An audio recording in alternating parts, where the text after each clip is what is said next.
পাতুরি আমার খেতে দারুণ লাগে। আজকের বানিয়েছিলাম পাতুরি, সেই রেসিপিটাই তোমাদের সঙ্গে শেয়ার করছি। প্রথমেই একটা বাটিতে লবণ জল করে মাছগুলোকে ডুবিয়ে রেখেছি, আর এদিকে একটা বাটিতে করে কালো সর্ষে, হলুদ সর্ষে আর পোস্ত ভিজিয়ে রেখেছি। এরপর আধ ঘন্টা পর মাছগুলোকে তুলে নিয়ে ভালো করে পরিষ্কার কাপড়ে একদম মুছে নিয়েছি যাতে জল না থাকে।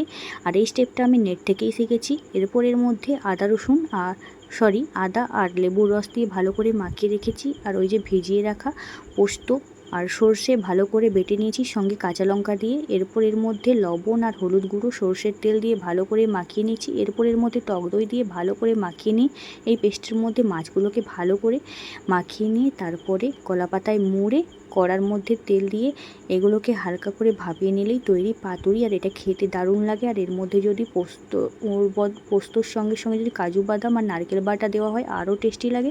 তবে এটাও কিন্তু খেতে বেশ ভালো ছিল, একদম নরম। তোমরা দেখলেই বুঝতে পারবে, একবার বানিয়ে।